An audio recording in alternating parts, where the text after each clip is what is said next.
દેવદાનભાઈ મુછડિયા, પ્રમુખ સમસ્ત અનુસૂચિત જાતિ સમાજ જુનાગઢ જિલ્લા। આજરોજ સોશિયલ મીડિયાની અંદર મેં જુનાગઢની ઘોડાસરા મહિલા કોલેજના પ્રિન્સિપાલ દિનેશભાઈ ડેડાણીયાનું એક સ્ટેટમેન્ટ જોયું। આ સ્ટેટમેન્ટમાં દિનેશભાઈ ડેડાણીયા એવું બોલી રહ્યા છે કે જે જંતર મંતર દિલ્હી ખાતે આપણા યુવાનોએ, આપણા વિદ્યાર્થીઓએ જે નીટની પરીક્ષા મામલે આંદોલન કર્યું હતું, આ બધા દેશ વિરોધી તત્વો હતા, આ બધા દેશદ્રોહી લોકો હતા અને વિદેશ ફંડિંગથી આ લોકોએ આખો કાર્યક્રમ કરી અને દેશને તોડવાનું કામ આ લોકોએ કર્યું છે। આ ટાઈપનો 2-2.5 મિનિટ કે 3 મિનિટનો વિડીયો મેં એમનો જોયો છે। આપણે સૌ જાણીએ છીએ એ પ્રમાણે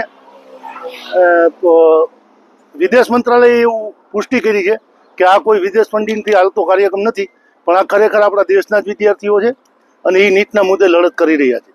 ત્યારે આવું વિવાદાસ્પદ નિવેદન કરી અને આપણા વિદ્યાર્થીઓને ગેરમાર્ગે દોરવા, ગુજરાતના વિદ્યાર્થીઓને ગેરમાર્ગે દોરવાનું કામ દિનેશ ડેડાણીયાએ કર્યું છે। હું એમને ફોન કરી રહ્યો છું, ઉઠાવતા નથી, પણ હું એમના વિડીયો મારફતથી કહું છું કે હવે તમે કાનૂની પ્રક્રિયા ફેસ કરવા માટે તૈયાર રહેજો, કેમ કે તમારે હવે બધા પુરાવા નામદાર કોર્ટમાં આપવા પડશે કે નામદાર કોર્ટમાં તમારે કહેવું પડશે કે અભિજીત દીપકે છે એ દેશ વિરોધી છે, કે સોનમ વાંગચુક છે એ દેશ વિરોધી છે, કે ચંદ્રશેખર આઝાદ છે એ દેશ વિરોધી છે, કે રાહુલ ગાંધી છે એ દેશ વિરોધી છે। એના પુરાવા મિત્ર તમારે આપવા પડશે। તમે કોકની દલાલી, કોકની ભાટાઈ, કોકની ચાપલુસી કરવા ગયા અને તમે આખા દેશના એક ચોક્કસ વર્ગને, આખા દેશના જેનજીને, આખા દેશના યુવાનોને, આખા દેશના વિદ્યાર્થીઓને આતંકવાદી દેશદ્રોહી કહી દીધા, તો હવે તમે કાનૂની લડાઈ માટે તૈયાર રહેજો। અને હવે તમને નજીકના ભવિષ્યમાં, બહુ નજીકના ભવિષ્યમાં અમે દેશનો કાયદો અને બંધારણ શું કહે છે એ સમજાવું છું। હવે તમારી દલાલી બંધ કરજો, એટલી વિનંતી છે। જય ભીમ, નમો બુદ્ધાય। તમે જાણતા હશો કે દેશમાં અત્યારે એક કટોકટીની પરિસ્થિતિ ઊભી થઈ છે। એક બહુ મોટો વર્ગ, બહુ મોટો રાષ્ટ્ર વિરોધી તત્વોનું દલ ઊભું થયું છે કે જે આ દેશને એન તેન પ્રકારે તોડવા માટે મથી રહ્યું છે।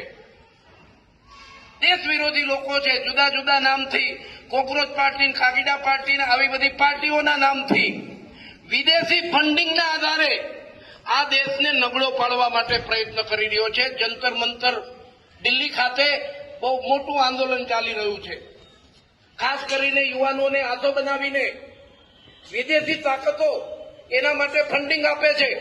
ખટારાબંધ ખાનપાનની વસ્તુઓ વિદેશમાંથી આવે છે, ખટારાબંધ। આ કોણ મોકલે છે? શા માટે મોકલે છે? આ એક બહુ ગંભીર પ્રશ્ન છે। આ દેશમાં બહુ સમય પછી એક પ્રબળ ઈચ્છા શક્તિવાળી સ્થિર સરકાર પ્રાપ્ત થઈ છે, એને અસ્થિર કરવા માટે પ્રયત્નો કરી રહ્યા છે આ તત્વો। એટલે ખાસ કરીને દેશના યુવાનોએ આ વિષયને બરાબર સમજવો જોઈએ। નીટનું પેપર લીક થયું ગંભીર બાબત છે, જે કઈ દોષિતો હોય એને સજા થવી જોઈએ। ફરીથી નીટ લેવાય, રિઝલ્ટ આવી ગયું, એ વિદ્યાર્થીઓ પોતપોતાના અભ્યાસમાં પણ જતા રહ્યા, પણ એના નામ પર આ NEET exam, NEET paper leak થયું છે, એને આગળ કરીને ખાસ કરીને આ પ્રકારના રાષ્ટ્રને તોડનારા તત્વો, રાષ્ટ્રને ખોખલો કરનારા તત્વો બહુ મોટું આંદોલન ચલાવી રહ્યા છે। એની આપણને સૌને ખબર હોવી જોઈએ। જે સ્થિતિ બાંગ્લાદેશની થઈ છે, જે સ્થિતિ નેપાળની થઈ છે, એ સ્થિતિ ભારતની કરવા માટે પ્રયત્નો આ લોકો કરી રહ્યા છે। આપણા માટે રાષ્ટ્ર પ્રથમ છે। આ રાષ્ટ્રને નબળો પાડે એવી કોઈ વ્યક્તિઓને કે કોઈ મુવમેન્ટને આપણે ચલાવી લેવાના મતમાં નથી। આપણા માટે આ રાષ્ટ્ર મહત્વનું છે। આ રાષ્ટ્ર આર્થિક રીતે મજબૂત થાય, આ રાષ્ટ્ર વિશ્વગુરુ બને એ મહત્વનું છે, પણ આવું ન થાય એના માટેના આ તત્વો પ્રયત્નો કરી રહ્યા છે। એને જાણજો, સમજજો અને સાચી વાતોથી અવગત થજો એવી મારી આપ સૌને વિનંતી છે। ધન્યવાદ। ભારત માતા કી